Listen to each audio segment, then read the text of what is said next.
here, and welcome back to my channel.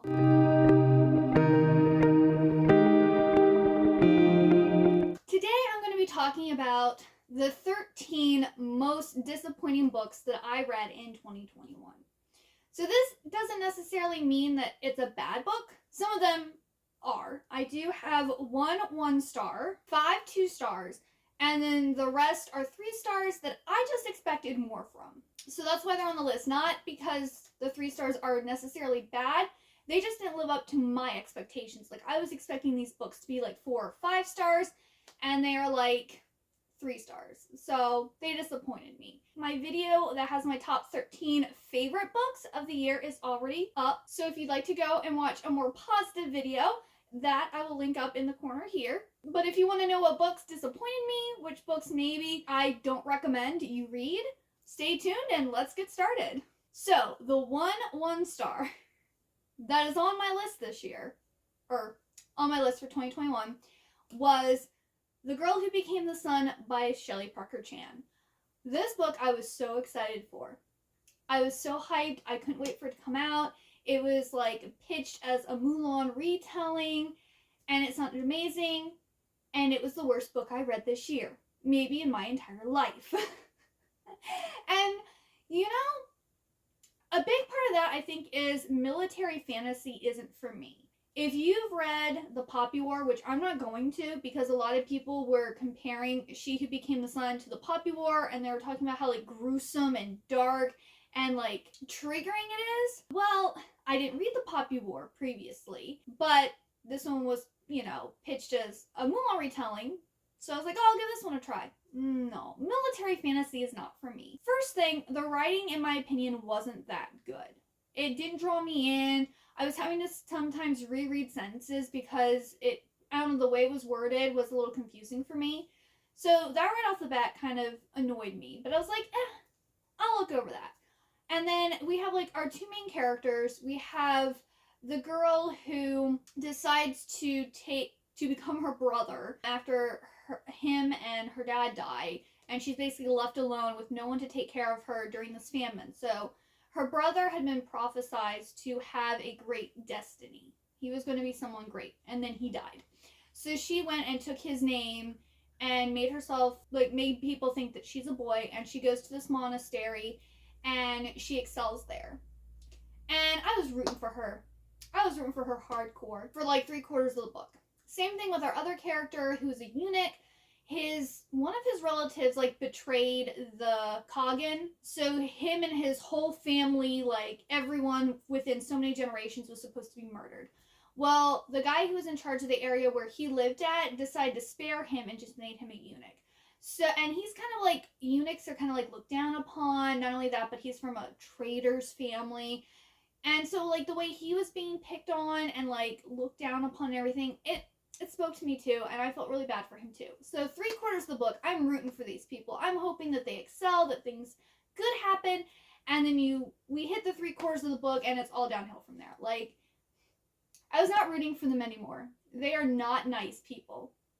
They are, like, out for themselves, out for vengeance, out for glory, and they don't care who they have to take down to get it. And it just disgusted me. I ended up crying out of disgust and anger for how these characters turned out. And who knows, it is a series, so they might be redeemed or whatever, but I'm not putting in the effort to read it. I don't care anymore. I don't care. There's also sapphic romance. That's a very small part of it. I don't know if it gets expounded on later in the books because they haven't come out yet.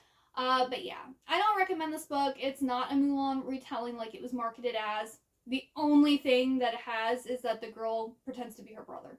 That's it. Everything else, yeah, no. I don't recommend this book. Unless, like I said, if you like The Poppy War and you like gruesome and dark and, like, people who don't care about others, like, sure, go ahead. But that's not for me. I like books that have happy endings that actually have, like, characters that you want to see excel and become something more. And I don't care for these characters anymore. They have lost all respect from me. But anyway. So that was the first and worst book. So on to the 2 stars. The last 2 star I gave was Shadow of the Night by Deborah Harkness. This is the second book of the Discovery of Witches series. And I don't want to say this is necessarily a bad book, but I've noticed that a lot of people had this issue. They read the first book, which is really good. It's about a witch and a vampire that meet and fall in love, and there's like this magical spell book or something called Ashmel 78, I believe, and like all the witches and vampires and like demons want it for themselves, and vampires and witches aren't supposed to be like together romantically, and it was just really good, and it had like a dark academic setting with like insta-love, so it's kind of more like an adult Twilight set in like a college setting, which is really good. But then you have the second book, which is Shadow of the Night, which Diana, who is the witch, can travel through time. And we find out what type of witch she is in this book. Well, they travel back to like Shakespeare's time. So the majority of this book is written during that period. And we're learning a lot about the customs and like how things were run by like the monarchy and different stuff like that. And it's written so dry. Like it's written like a historical text. It's not written like a fantasy or like a vampire romance. It's dense. Like everything else, I mean, it was pretty cliche, but like the characters were still good. The setting was good, but the writing, it was such a chore to get through that writing. Like I ended up reading a chapter a night to get through it because I could not just sit there and read it, or like my brain started to turn to like mush at night. You know, like when you're reading something for school and you don't care, and so you like are reading it and all of a sudden the page just starts to blur and you can't like focus on it. That's kind of how this was. I've noticed a lot of people really love the first book, and then they get to the second one and they're just like, I can't get through it. Like, I want to like it, I want to read it, I want to find out what is going to happen, but I just can't get through it. And it's the writing. I don't want to say don't read this series, but the second book, Just Beware, is tough to get through. But if you do, like, if you read a little bit here and there instead of, like, trying to, this is the one book I'm going to read and I'm going to read it until it's done and not focus on any others, I don't think is the best decision unless you're a historian or you like reading history texts, or I should say historical texts, then you probably really like this. But for your average fantasy lover, you're not going to like the writing and it is going to be really dry. So just keep that in mind. And then another 2-star was Any Way the Wind Blows by Rainbow Rowell. This is the third and final book in the Simon Snow trilogy. And this is a series that is from another book. So Rainbow Rowell wrote Fangirl. And then in Fangirl, she's obsessed with this series, the Simon Snow trilogy. And she writes fan fiction about it. Well, Rainbow Rowell actually went and wrote the trilogy for us, so us readers who love Fangirl could actually read the series that she's obsessed with. The only problem is, it's not that good of a series. Like, the first book is pretty good. It's kind of like a Harry Potter, like, parody. Like, it's almost making fun of Harry Potter. I haven't ever read Harry Potter, but I know, like, the general basis, and I know, like, the main characters and stuff like that. So it's very reminiscent of that, but it's just bad. The first book I enjoyed. It was pretty good.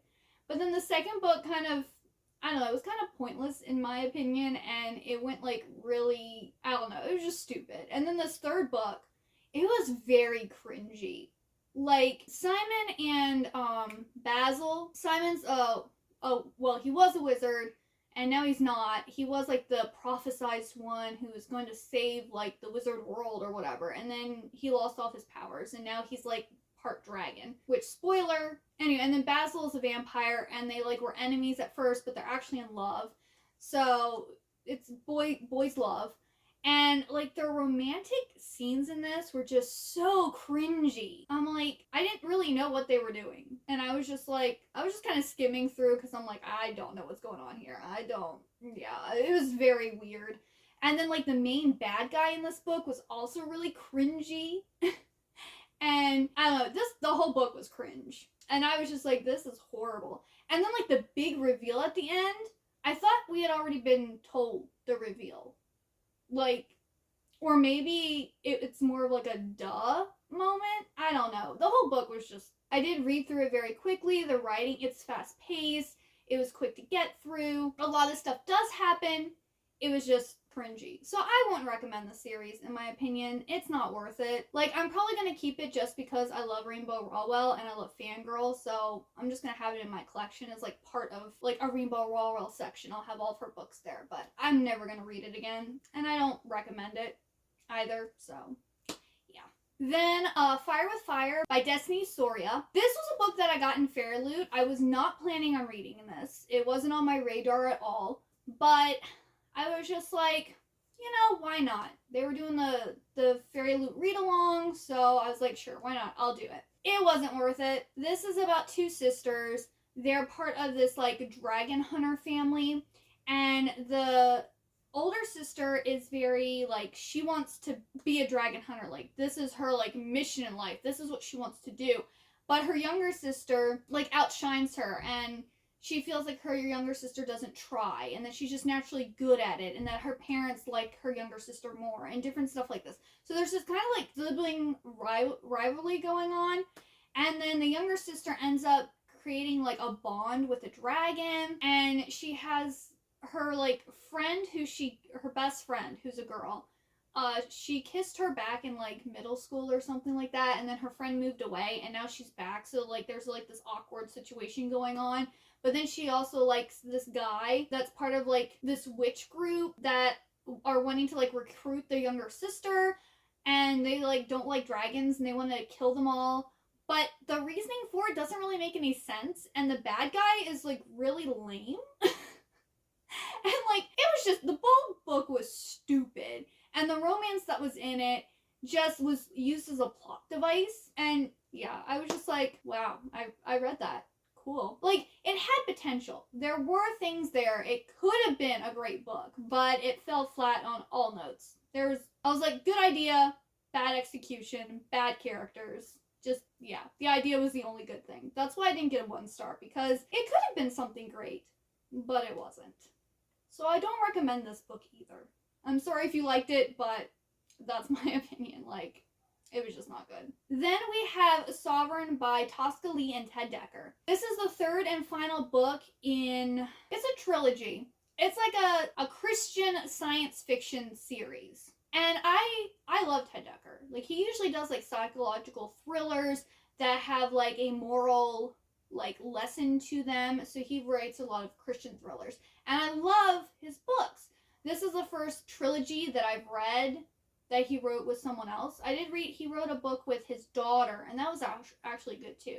But this series, it was weird. There's like these 3 groups of people. I don't even remember now. There's these 3 groups of people, and like there's this guy who is basically like Jesus. He ends up getting murdered, and there's like 2 groups of people that follow him, but they're fighting against each other because I guess it's kind of like the Jews and the Christians, like, fighting about who's actually right and who is actually following him the way that they're supposed to. And then we have kind of like the bad guys who are, like, trying to kill the 2 believers of Jesus. There's, like, this whole, like, infusing with blood and getting powers, and I don't know, it was weird. I think I'm not really into science fiction, and it was, like, heavy on the, like, science fiction end of it. So I liked all the allegories between, you know, Christians, the Jews, who Jesus was, and like how people like perceive things and misunderstand each other and different stuff like that. That was all very interesting. But like the overarching story and the writing of it, it wasn't for me. And I don't recommend this trilogy. Like, check out Ted Dekker's other stuff because it's amazing, especially 3. 3 is my favorite of his. It's amazing. So yeah, I don't recommend this one either. And then my last 2 star was Midnight Sun by Stephanie Meyer. I am a big Twihard. I love the Twilight series. I love the movies. I went to every single midnight premiere for the Twilight movies. But Midnight Sun, I am not an Edward fan. I was always Team Jacob. And Edward is just, yeah, he is. If you were an Edward fan and you like Edward, you'd probably like this. But if you're a Team Jacob fan and you thought Edward was weird and kind of controlling and, like, I guess misogynistic, I don't really want to say that. But he is very, like, doing things to protect Bella that don't make any sense. And it was just bad. I mean, it wasn't, like, terrible because it still followed the Twilight, like, story. But we got to see some, like, behind the scenes stuff that Edward was doing while Bella was doing other things, and kind of like his thought process into why he did certain things throughout the first Twilight book. So that was interesting. Like, it was, but I'm not an Edward fan, and I don't care about his opinion, or, you know, so I just didn't like it. If you're a Twihard, I still recommend reading it, just because you get the whole kind of universe there. So, like, if she comes out with more from his perspective, I will read it just for the fandom. But if you don't like Twilight already, I wouldn't recommend it. I'll just leave it at that. Now we're on to the books that they were 3 stars, so they were good. They just weren't as good as I was expecting them to be. So the first one I have is In a Holidays by Christina Lauren. People, I remember in like 2020, were hyping this book up. Like, this was the holiday book to read in 2020.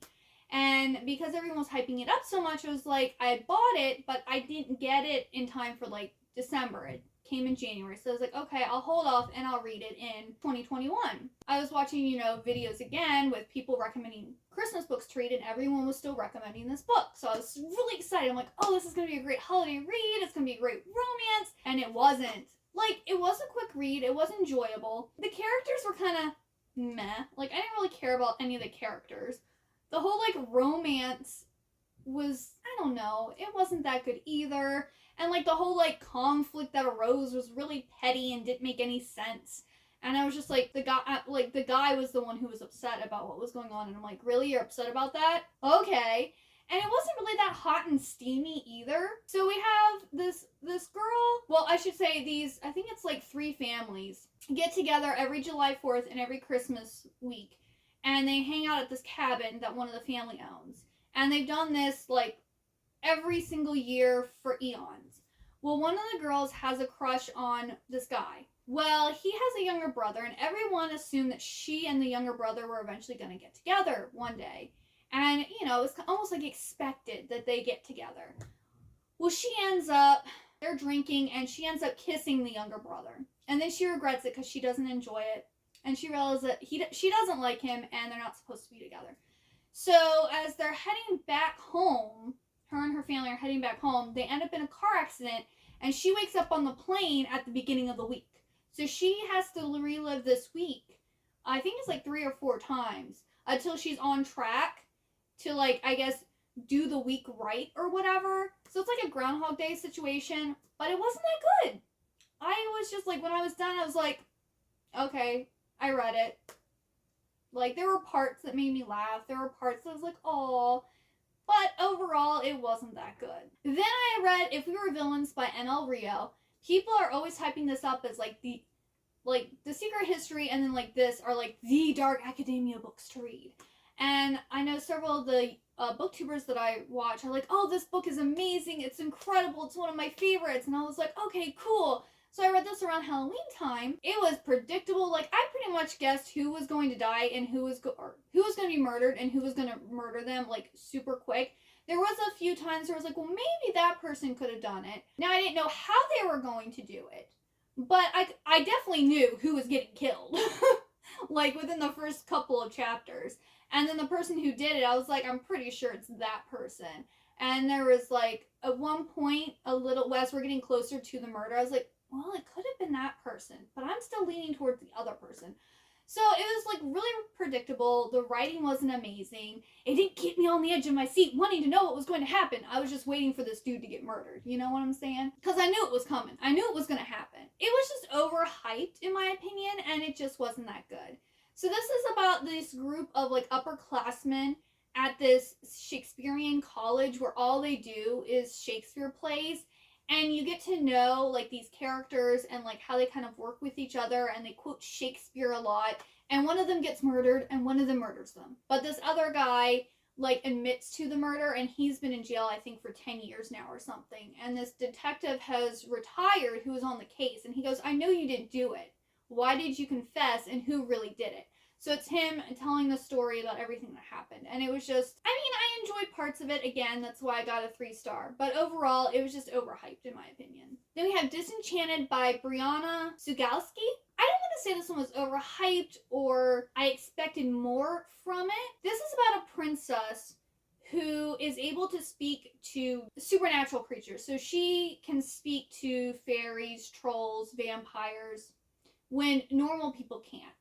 And the humans are kind of like prejudiced against like magical creatures, and so they don't want her to take over the kingdom. So she's been told that there is a witch in this other town that can fix her so that she can't talk to supernatural creatures anymore. So she decides to go through this forest where all the supernatural creatures live to see this witch so that she can get this curse lifted from her. And it was kind of weird.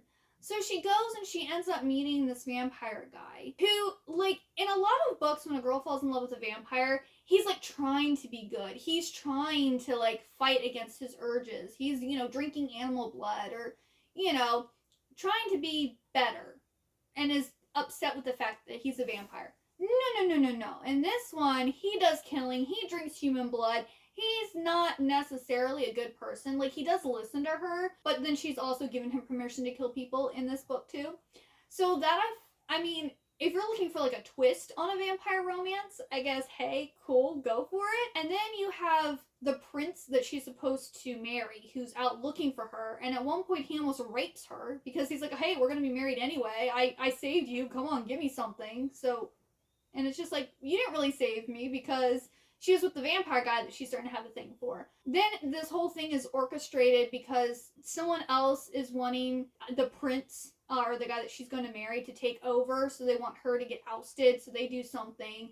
And I don't know, I just read it and I was just like, wow, that was a book. Like, it wasn't predictable, it wasn't like, I don't know, I just didn't like it. I guess the writing wasn't that good, and it was just so odd. So, you might like it, but it wasn't for me. So, I think this is the first book in a series, and I'm not going to be continuing it because it was a little too weird for me. I like the general idea of it was good, but just not for me. Then A Phantom Heart by Kelly Krieg. And I'm so upset that I had to put this on here. But Kelly Krieg is one of my favorite authors. At least her book series Nevermore is one of my favorite all-time series ever. It's top tier. I've read her other stuff and I've been disappointed by it. But I took off work to read Phantom Heart because I was so excited. I was like, oh my goodness, it's her new book.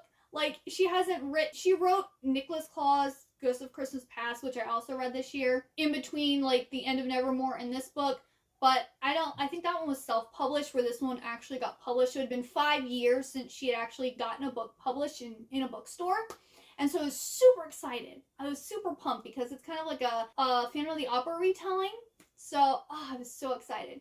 And it wasn't a bad book. That's not what I'm saying at all, but it was so similar of a feel to Nevermore. I just didn't feel like it was a new story. I don't know, it didn't blow me away. I didn't like the ending of it. And this is the first in the series, so it, like, as it goes, it could get higher in my book. I was hoping for a 5-star read, and it ended up being a 3-star read. So I'm not saying don't read it, but if you have read the Nevermore series, this isn't as good. Like, Nevermore is where it's at. So good. The Phantom Heart book is about this family. It's a dad, teenager, and I think an elementary school, I think is how old the younger sister is. The dad is a house flipper, so he goes and buys houses, and he flips them, sells them, and then they move on. So they, like, travel a lot. Well, they move into, like, this older, I think, Victorian mansion that they're planning on fixing up. Well, the little girl starts seeing someone, and she assumes it's a ghost. And she tells her older sister about it, but the older sister doesn't believe in ghosts. Well, she goes to the local high school, and there's, like, a paranormal, like, high school group there. And they're like, oh, we heard you moved into the new, or into the Victorian mansion. Like, have you had any paranormal activity? Like, and they're, like, all excited that someone lives there now, because they kind of want to, like, know if anything's going on. Well, stuff ends up happening, and there is, like, a ghost that lives there, and her and the paranormal guy start having, like, a romantic thing, but then her and the phantom ghost, whatever, have a thing too. And, like, she goes into, like, an alternate, like, universe, and I don't know, it was just so similar to Nevermore, like, the concepts. I was just like, I don't feel like this is unique. And I didn't like the ending, like, the guy that she chooses. But yet again, it could change as the series goes on. So I was just disappointed. I'm not saying it's a bad book by any means. I love Kelly Krieg, and I will continue to read anything that she publishes. I was just hoping for a 5-star, and I got a 3-star. Then we have The Initial Insult by Mindy Mcginnis. This book I was super excited for because it's supposed to be inspired by Edgar Allan Poe's stories. I was confused the entire time. Like, I knew what, like, Edgar Allan Poe references the author was making in the book, but, like, the story and, like, I don't know, it was just weird. It's supposed to be, like, a thriller, I guess, but you have this girl whose both parents have died, and she's living with her grandfather who isn't really taking care of her. He's kind of neglecting her. And they have, like, this weird, like, zoo almost, but it's, like, it's not that good of a zoo, and they don't really take care of the animals as well as they should, and one of the animals, a panther, I believe, escapes. Well, she ends up going to this party, and, like, this girl who used to be her best friend is now her enemy because of some rumor she started or something. I wasn't really sure, but she, like, wants to punish her friend and, like, get her to confess to what she does and apologizes. Then there's, like, this whole panther, like, stalking around in this story, too. And I'm like, it was just way confusing. And I didn't know what was going on. And then the ending was kind of like, huh? Like, I was excited because it had Edgar Allan Poe references into it, which we did get that. But the story overall didn't make sense, and I was completely confused. So there is going to be another book, and I am going to read that. So maybe it will explain it more? I don't know. But I was just confused. Then, Tokyo Ever After by Amiko Jean. This is probably an unpopular opinion, but if you've been watching my channel, you will know my thoughts about this book already. I was super excited for it. It was marketed as, like, retelling or reimagining of The Princess Diaries. And no, that's not what it is. If you have watched What a Girl Wants, that stars Amanda Bynes, the movie, this literally is the exact same thing in book form set in Japan instead of England. Like, almost exactly. So it almost feels plagiarized. Like, I don't know if the author who wrote Tokyo Ever After has actually ever watched that movie, but, like, she even uses the exact line that the male protagonist in What a Girl Wants says, but she rewords it and has the male protagonist say it in the book. Almost word for word. It's just slightly reworded. So if I never ever watched What a Girl Wants, and it wasn't one of my all-time favorite movies that my mom and I watched together, like, a whole bunch, I would have loved this book, because What a Girl Wants is one of my favorite movies. But because it was literally the exact same thing, just set in Japan, I was just like, I know this story. I know this story already. Like, there's one part. So Tokyo Ever After is about this girl who doesn't know who her dad is, just like in What a Girl Wants. Well, actually, she knows who her dad is, I believe, in What a Girl Wants. But in both, the dads don't know that their daughters exist. And the moms have left with the girls. And they didn't tell the fathers that they were pregnant. The girl decides that she's going to find out who her father is because, you know, I think she's getting ready to graduate from high school, and she kind of wants to know who her dad is because her mom has never told her. So her friend, I don't know how, is super good at research. So she does some digging and finds out who her dad is and finds out he is the Prince of Japan. So she's like, no, there's no way. But she ends up getting in contact with, I guess, like, her dad's assistant or whatever. And her dad's like, hey, come to Tokyo. I want to meet you, yada, yada, yada. So she goes, she ends up, like, she has to change the way she is. She has to fit in. She can't, like, cause, like, bad things to happen in the paper. And she has, like, these two cousins who, like, sabotage her at different points. And she starts having a relationship with, like, her bodyguard. And then something happens and she's, like, ousted or I don't know, but she gets betrayed by someone, and it's a little, I was surprised by who, like, betrayed her. Like, that was the only unexpected thing that really happens. The rest of it is just, like, I've been here, I've done this before. So, there is more. So, there is another book coming out this year. So, I'm hoping to read it, and that it will be a new experience now, and that it will be different. Because there's only one movie. There's, like, What a Girl Wants is only the one movie. There isn't, a series to it. So hopefully the second book will be fresh and new, and I won't feel like the author is plagiarizing one of my favorite movies. So, yes, that's my thought on that one.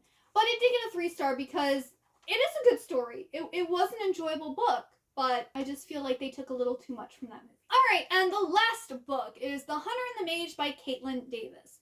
This is the second book of the Raven and Dove series. The first book, The Raven and the Dove, if you've watched my top 13 books of 2021, you'll know made it onto that because it was amazing. It was awesome. It was surprising. It was amazing. But the second book fell flat. I don't really want to talk about what it is, and if you want to know what The Raven and the Dove is about, you can go and check that out. But this was kind of like a continuation. You get to learn more about the magic system and about the world underneath the cloud where the dragons are supposed to come from. So we get new characters introduced. We get a little bit more world building. But then, like, there's this prophecy and, like, it talks about certain, like, players in, like, a vague way. And it's kind of like a, duh, those are the people that the prophecy talks about. So, I don't know, it wasn't shocking. You know, it was just a more, like, world building and, like, kind of like a building block book. So I'm hoping the third book will be better. It's almost feeling like the Throne of Glass series. Because I feel like with the Throne of Glass, like, some books were amazing. A lot of stuff happens, lots of romance, lots of this and that. And then other books were just like, all this stuff was like getting ready for the next book or the final book. You know what I'm saying? So I'm thinking this might be doing the same type of thing. So that's why the first book was just so amazing. It got 5 stars, and then the second book got a 3-star. So that's why it's on this list. Not that it's bad. It's just not as good as the first book, which most books don't live up to the first book. But, yeah. Well, those are all of the books. Did you read have you guys read these books, and do you feel the same way? Did you give them higher ratings than I did? Did you give them lower ratings? Do you agree or disagree with my opinions about things? And yeah, I really hope you enjoyed this video, and I hope you have a wonderful day. Bye-bye!